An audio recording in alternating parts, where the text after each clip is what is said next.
Hey everyone, I'm Heather and welcome back to my channel. So we are back today with the Radiants. In the last one, we got through more school, we met some more people, and we joined the Mystery Club. So let's go ahead and get started. I awake the next day to find a very chipper Rayla bustling about the room. Oh hey, I expected you to be doing your Dryad stuff this morning. Already done. I have a quiz in numerology this afternoon, so I zipped out of there as fast as I could grab my notes. I'll need to spend the next 2 classes studying for this thing. Numbers are hard. You almost ready to go? We can walk together. I give a sleepy nod and hastily throw myself together. Other than our short gossip session yesterday, I haven't had much time to spend with my roommate, so I wanted to take this chance to get to know her a little better. What's your first class? I don't even need to look at my class schedule at this point. I'd memorized it days ago. Radiant History. Hey, me too. I actually should have taken history last year, but I've been putting it off because it's so boring. Well, it may not be for you. I imagine our history is going to be all new to you, huh? She's right. I'm no longer in the human world, so there will be no more lessons on World War II or Abraham Lincoln. I'll be learning about an entirely new place with its own deep history. What will they teach us in Radiant History? Will we talk about the time when humans and Radiants lived together? Those events may have been forgotten where I come from, but based on what little I've heard so far, it's a pretty important part of the history to the Radiants. Yeah, I feel like I should be starting in elementary school, not college. I'm completely out of my depth.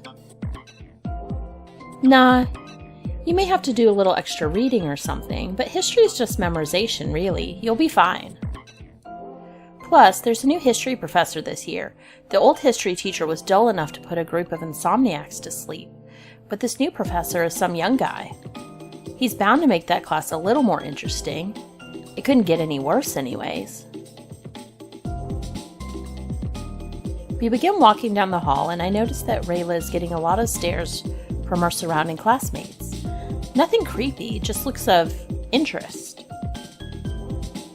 Rayla seems completely oblivious, too busy chattering about a time when she fell asleep in history class and accidentally fell out of her chair. Suddenly, a boy comes rushing up to us, cutting us off so abruptly that Rayla nearly runs headlong into the guy. Rayla, oh, I'm sorry to bug you. Then why are you always doing it, Niall? Niall. The boy sputters for a moment and Rayla gives a resigned sigh. What do you want, Niall? Oh, I just wondered if you're going to be in numerology classes today. Why wouldn't I be there? It's not like I have a choice. Oh, right. Yeah, I guess you're right. Listen, Niall, me and my friend here are kind of in a hurry, so go skedaddle off to wherever you're supposed to be. Right. Okay. See you later, Rayla. The guy scurries off and I stare after him, perplexed. Admirer of yours? You could call it that. He's just extra susceptible to the glamour. Glamour? Oh right, you probably don't know. You see, Dryads have this sort of essence, I guess you'd call it. We just naturally put off attractive vibes that draw people to us. So that's why you noticed everyone staring at you.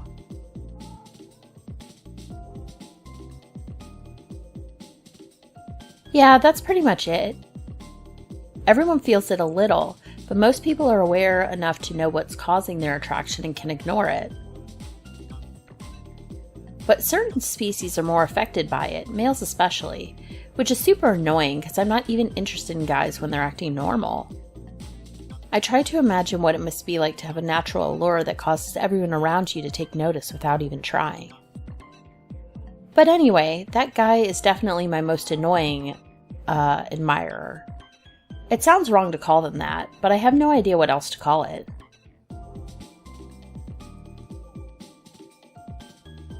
Is it possible he actually likes you for you, and not because of your glamour?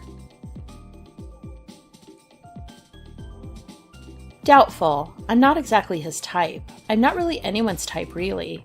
I just plan to stay single forever, much less trouble. Oh, wait, this is us.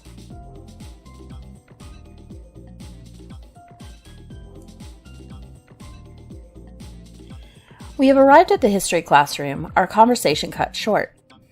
It is far more packed than any of my previous classes. I had been told that grades were sometimes mixed depending on the subject skill level of the student. I wonder if this is one of those mixed classes. I sit down in an empty seat near the middle, and Rayla slides into the seat beside me. Welcome, students. I'm Professor Mordain, and I'm the new history professor taking over for Professor Tan. Looks like the rumors Rayla mentioned were true. This new professor looks like he could be a student himself. By the looks of the faces around the room, he certainly has everyone's interest. We'll begin our journey through history with a little review to see what you already know. The students around the room groaned softly. Professor Mordain seems good-natured about the students' displeasure, at least. I know, you've probably heard this stuff 100 times before, but it's nice to review occasionally. Rayla leans over in her seat to whisper in my direction. Everybody's definitely already heard all this stuff. They pound the history into our brains since birth. It might be old news to everyone else, but I'm interested. I know very little about this place, and I'm eager to learn more. As we all know, our realm rests alongside the human realm, but it wasn't always this way. The human realm and the radiant realm used to be one and the same until what major event happened? A student in the front of the classroom shot her hand up so fast I almost felt a breeze. The professor nods towards the student. Xena, right? Oh, yes, sir. The girl blushes furiously, clearly surprised that he knew her name. The human world and radiant world used to be one and the same until the Great War of the Iron Age. That's when the Radiants were cast out by humans growing in numbers. Correct. Once living together in relative peace, the Radiants became feared by humans during the rise of the Roman Empire. This forced us to return to our secluded homes behind the veil. Now, one can only travel to our world via a few passageways. Most are completely hidden from the human world, however a few have been discovered over the years. What are these places called? The professor looks around the room and stops in my direction. Surely he won't call on me, right?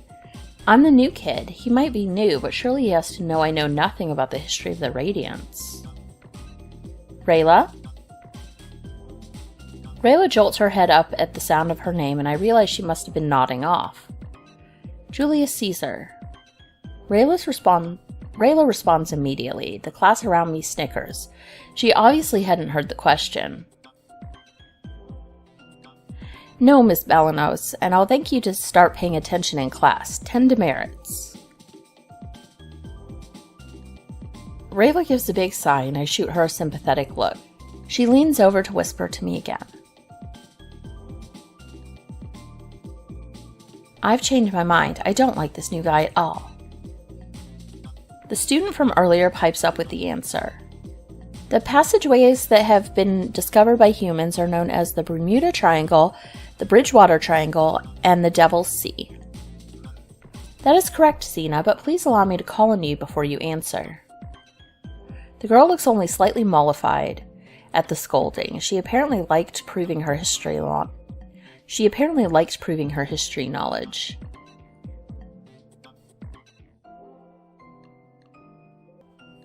Of course I've heard of the Bermuda Triangle. The myth says anyone who travels through there is never seen again. Could it be they are instead traveling to this realm? What happens to the humans that stumble onto this world? Humans have largely forgotten about radiant existence, thanks to most of our writings being destroyed during the rise of their most prominent religions. However, this is not necessarily a bad thing. Most now believe that humans and radiants are destined to live separated, though there are subcultures of radiants that wish to return to the human world. Rayla leans over to whisper in my ear again. Mostly just the sullen. The sullen? The not-so-nice radiants that would rather destroy the entire world than let the humans control it. And yeah, that is the most creative name they could come up with for them. Are there many of them? No one really knows how many of them there are, but you don't have to look so panicked. There hasn't really been a major sullen incident in like a decade. I didn't get to ask her what type of incident she was referring to, because the professor clears his throat loudly and gives us a shut up and listen sort of look. We stop talking immediately, though I doubt Rayla plans to pay much attention to this lesson. For the remainder of the class, I'm completely lost in various tales of radiant history. Professor Mordain tells the stories as if he had really lived them, and it is clear that he truly loves his subject. Rayla is not as enchanted as I am, however, and when the class is over, I nudge her awake to let her know it's time to get up.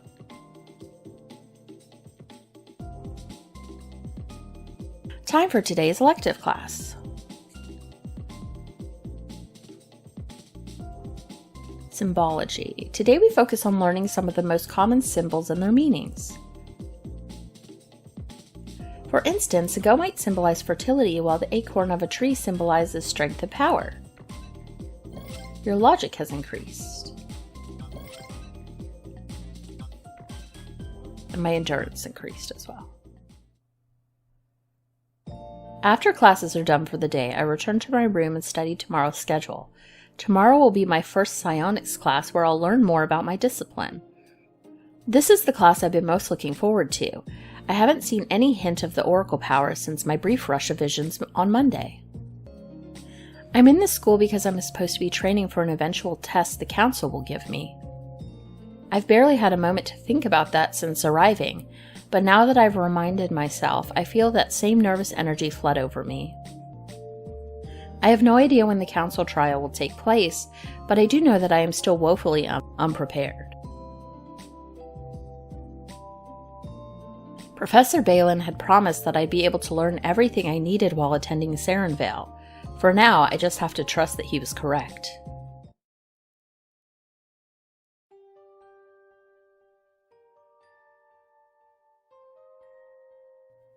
When I enter psionics class, I'm greeted by the familiar face of Cirrus Balin. I haven't seen him since my first day here, but I remember him telling me that he still insists on teaching the Azurite students even after he became headmaster. He sees me and greets me with a smile. "Ah, if it isn't Miss Ash, how are you faring in your studies at Sarenvale so far?" "Proud, totally nailing it. It's been a welcome challenge." I'm a little overwhelmed. How about it's been a welcome challenge? It's been different than what I'm used to, but I'm excited to take on the challenge. Now that's what I like to hear. He gives me a slightly too hard pat on the shoulder. The classroom begins to fill, and Professor Balin gives me a last friendly nod before moving to the front of the room. I look around the classroom with interest. I can tell by the sea of blue uniforms that the students here are all of the Azurite class, the ones whose powers come from the mind. As I've already learned, however, mind power can vary greatly. Professor Balin's siren power can affect the feelings and emotions of others around him, while my power is simply to view future events. I wonder what type of powers the rest of these students have. Good afternoon, students. Professor Balin speaks in a booming voice, and the entire class snaps to attention at once. Welcome to the Intro to Psionics course. This class will be focused on learning more about your Minecraft abilities and how to control them. It isn't until now that I notice the students in this class all seem to be a bit younger than I am. Of course, I may technically be a senior, but in terms of magical knowledge, I'm probably more like elementary school level. These younger students can probably run circles around me in the magic category. Psionics has been known by many names over time and can encompass many areas of Minecraft. None of your abilities are the same, but the theory behind control and focus is universal. We will work together and conduct exercises to quell the naturally chaotic nature of radiant disciplines, but you will also be required to learn more about the abilities of your peers. I'm excited at this last pronouncement. The abilities of others may be no big deal to those that grew up around them, but to me it is completely fascinating. Every species of Radiant possesses abilities that fall under a distinct magical classification. For most of you, that classification is psionics. Most of us, are there students here that are not part of the Azurites? Amongst that classification is a myriad of subclasses that essentially describe the nature of your abilities in more detail. I'll use myself as an example. As most of you know, my species is Siren, and as such, my abilities fall under the subclassification of psionics known as emotional manipulation. All of your abilities have subclasses as well, though sometimes it's a bit difficult to define them in one term.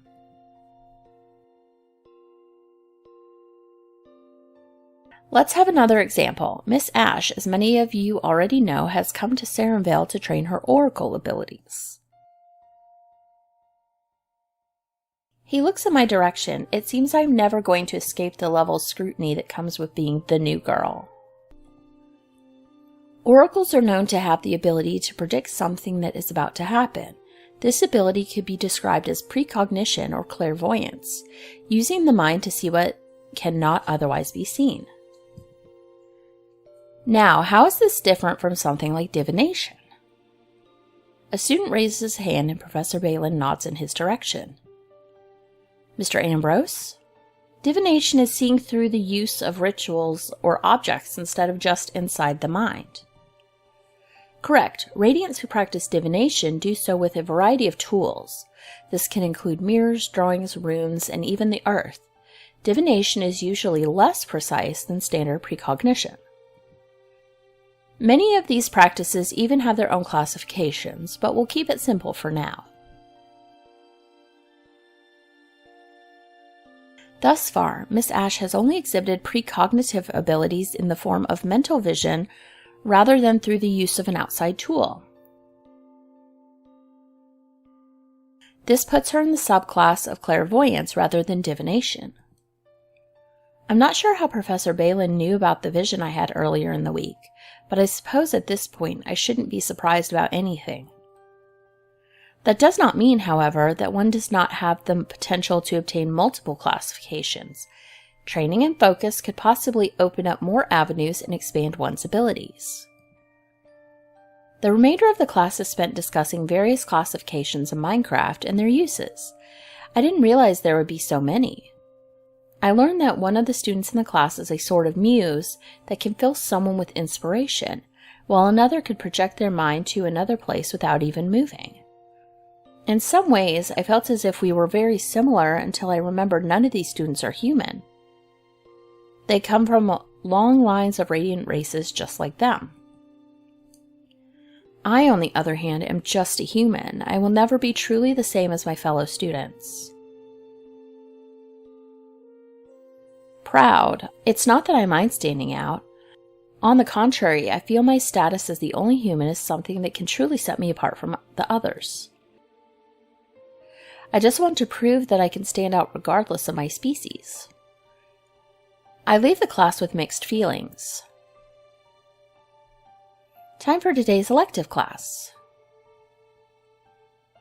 Astrology, Level 1. We spend the class learning more about the history of astrology and radiant culture.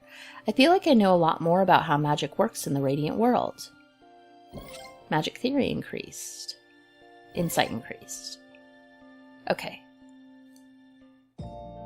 When class is over, I head back to my room. With my first full week of classes completed, I am finally realizing the weight of my current situation.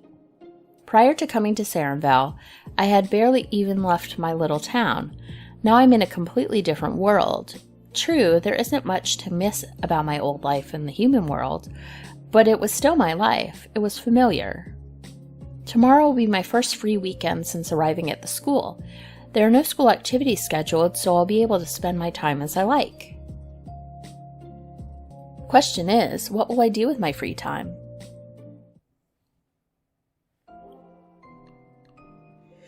My first weekend at Sarenvale Academy is finally upon me. This has been a whirlwind of a week, but despite the obvious differences, I can see myself falling into a normal routine here.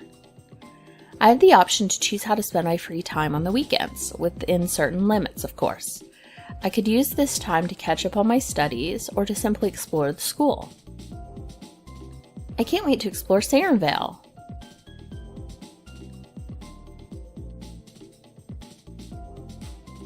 Okay, weekend exploration. Use the left and right arrows, or A and D, keys to move through the halls of Sarenvale. You can train your skills by visiting locations and performing various tasks. However, you will only be able to visit one location per day. Some locations will be locked to you until specific conditions are met. Special events will sometimes take place when you spend your day at certain locations, so look around. Alright, let's look at ourself for a minute. Okay, so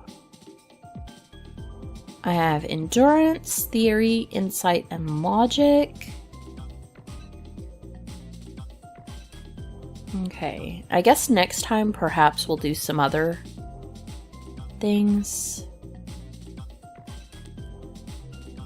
Okay, so we have to move. I can do a common room, play games with the intellectuals in the common room, plus logic. Spend time chatting in the courtyard, plus charm. I don't think I can go there. That's my room. Meditate in my room, control. We cannot do this, it looks like. Okay, so it looks like those are my options at the moment. I wonder what exit is. Should I try that? Spring quad, winter quad, summer quad. Let's stay in our area for now. What's my stuff?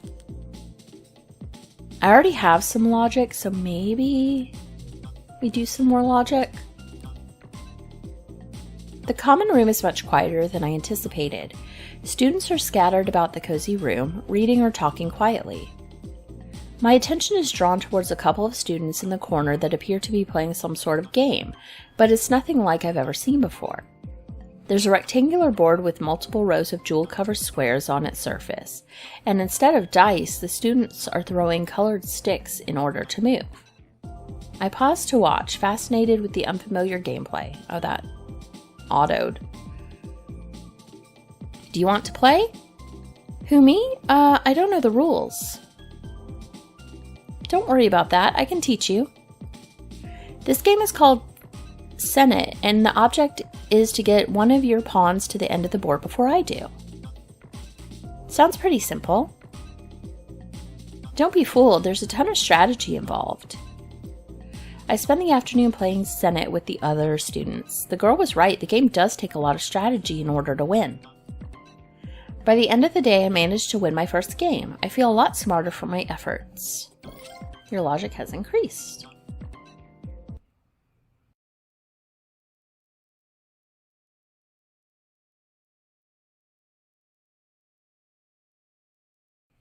I'm just taking a breather in the hall near the class building when I hear a frantic voice calling out to me, except it seems to be coming from above me.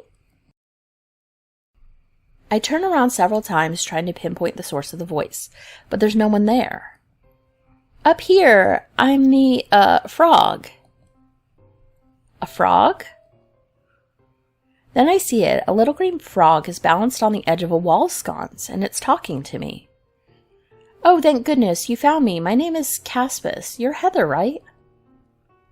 Yeah, I'm Heather. I didn't know there were any frog radiants. Oh no, there isn't. I mean, there are shifters, of course, but I'm not one of those. This was sort of an accident. You accidentally turned yourself into a frog? How? Well, it's a long story, one that isn't very favorable to me, but that isn't the point. I just need you to help me reverse this. How am I supposed to help you? I don't know how to turn anything into anything. You don't have to. I just need a couple ingredients from the alchemy lab for the reversal. If you can get those ingredients, I can do the rest myself. You just want me to pick them up for you? That shouldn't be a problem. Well, it might be. You see, the alchemy professor is gone this weekend, and he always keeps the classroom door locked when he's not here. Why is it locked? Don't students need to do alchemy homework on the weekends? There may have been an incident with some unapproved uses of ingredients a couple years back. Ever since, the professor insists on checking out the ingredients personally before anyone can take anything out of the store closet, which means he has to physically be in the building to sign the checkout forms. He won't let any of the other teachers do it. So is that what happened to you? Did you acquire some unapproved ingredients? No, mine were completely legit. I just made a mistake in the calculations, and well, here we are. I could just wait for the professor to return, but then I'd have to spend the rest of the weekend as a frog. So you want me to break into the alchemy lab for you? If I get caught, that'd get me in a lot of trouble. It's a risk, I know. I do it myself, but well, I can't exactly reach the door. I don't have much to offer in return, but if you get me into the store closet, I can give you the name of any herb in there that will give you a super brain boost if you put it in some tea. What should I do? Sure, let's help. Okay, I'll help. Great, I really appreciate it. So what do I need to do exactly? Well, first you'll need to force open the lock on the classroom. Luckily, that won't be difficult. The lock is old, and all it takes is a little push to force it open. So just make it in and out without being seen, and you're golden. The frog, Caspis, gives me the names of the ingredients he needs as well as the name of this special brain boost herb, and I head off towards the alchemy lab. I'm relieved to find that there's no one in the hallway outside the lab, so I won't have to wait until the coast is clear. Maybe this won't be so hard after all. The gold plate lock on the classroom door does look especially old, but I'm actually surprised that I'm able to force it open so easily. I close the door carefully behind me. I can't have anyone seeing an open door and coming to investigate. The door creaks loudly as I close it, and I pause, frightened. Did anyone hear that? After a few moments, I decide I'm in the clear and continue on. I have little trouble finding the ingredients among the huge variety in the supply closet, which is a feat in itself. This job has turned out to be pretty painless. I guess I didn't need to worry after all. Worry about what? I nearly drop all the bottles in my arms as I whirl around, startled at the sound of the voice behind me. A boy I've never seen before is standing uncomfortably close to me. How did I not hear him approaching? It's obviously a student, one that appears to be younger than I am. He's looking at me with a smug grin on his face. I've been caught red-handed. You're not supposed to be in here. Everyone knows that. I figure it's not worth mentioning that I didn't know that until 10 minutes ago. I did break the lock to get in here after all. You know, if I turned you in, I could get some merits for good behavior. Professor Daniel is pretty adamant about keeping his room locked. How are you going to turn me in if the professor isn't even here? What? Are you new or something? All the teachers accept message by Wisp, even if they're not at the school. It's for emergencies, but I think this counts. So it looks like this smug guy really plans to turn me into the professor, and then I'll have to explain myself, unless I can think a way out of it. Even if punishment of demerits was not on the table, I'm not sure I'd want to give this guy the satisfaction. So how do I want to handle this? Accuse him of sneaking in too. We have insight, we don't have charm or leadership. So let's accuse him of sneaking in too. Wait a minute, how did you get in here? What do you mean? I followed you in. I saw you break the door open and I wanted to see what you were doing in here. Turns out you were stealing. How come I didn't hear you come in after me? Maybe you just don't listen very well. Something doesn't seem right here, but I can't put my finger on it. Stop stalling. I'm going to call the professor so I can get my merits. Oh, he uses the wisp, but Professor Daniel does indeed answer. He may not be as angry as I expected him to be, but he did give me demerits. On top of that, he made me put all the ingredients back in the closet. I guess now I'll have to tell Frog Boy that he'll be waiting until Monday. My insight is increased by 1. Okay. Alright.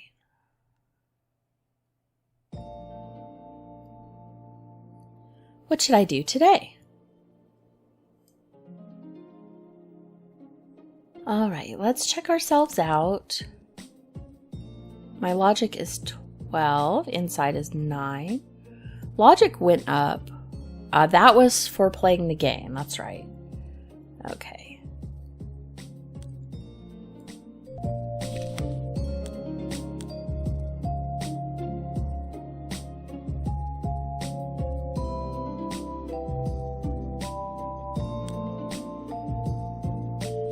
Okay, I was going to go ahead and end, but it does seem that I cannot save in this screen.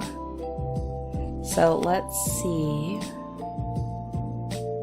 I guess we'll do this. We could do logic again.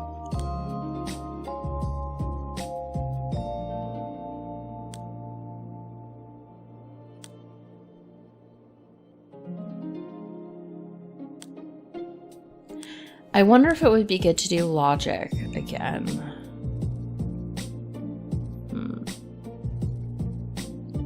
Let's do charm. I'd heard from Rayla that the Autumn Courtyard was a popular place to spend the weekend, but I had no idea just how many students would be here. Students from every class are gathered around the area, talking excitedly. I spot Rayla in a shady spot near the great tree, chatting with a few others. Heather, over here! I join Rayla on the soft grass. Welcome to the coolest place in Sarenvale. This is definitely the place to be if you want to get to know people. I'm going to introduce you to everyone. Sounds exhausting. And it is. Rayla takes me all over the courtyard, introducing me to everyone she knows, which is a lot of people. Being social all afternoon is draining, but I feel much more comfortable talking to other students in Sarenvale. My charm has increased.